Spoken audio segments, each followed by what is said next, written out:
ظالم انسان، لوگوں کی عزتوں کا لٹیرا انسان، راہیوں کو تنگ کرنے والا انسان، مسافروں سے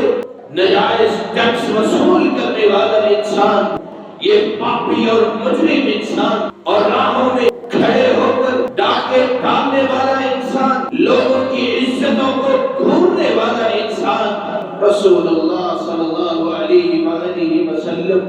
آپ نے ارشاد فرمایا یہ برا انسان جب اس دنیا سے جاتا ہے یستریح منہ العباد والبلاد والشجر والدواب، لوگوں کی بھی اس سے جان چھوٹ جاتی ہے، زمین کی بھی جان اس سے چھوٹ جاتی ہے، بستیوں کی بھی اس سے جان چھوٹ جاتی ہے، شہروں کی بھی اس سے جان چھوٹ جاتی ہے، درختوں کی بھی اس سے جان چھوٹ جاتی ہے، اور جانوروں کی بھی اس سے جان چھوٹ جاتی ہے۔ محدثین اس حدیث کی تشریح میں لکھتے ہیں کہ جب ایک ظالم انسان گناہ کر رہا ہوتا ہے تو اس کے گناہوں کی نحوست انسانوں پر بھی واقع ہوتی ہے، درختوں پر بھی واقع ہوتی ہے، زمین پر بھی واقع ہوتی ہے، اور جانوروں پر بھی واقع ہوتی ہے۔ امام مجاہد رحمہ اللہ تعالی فرمایا کرتے تھے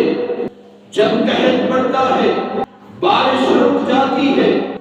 آسمان سے قطرے برسنا بند ہو جاتے ہیں، تو اس وقت چمگادڑ بھی جانور بھی انسانوں پہ لعنت بھیجتے ہیں کہ تمہاری وجہ سے رب کی رحمت ہم سے رک گئی۔ ایک اور حدیث میں آپ صلی اللہ علیہ وآلہ وسلم آپ نے فرمایا لولا البهائم لم يمطروا، انسانوں کے گناہ اتنے ہوتے ہیں اگر رب کریم ان گناہوں کو دیکھے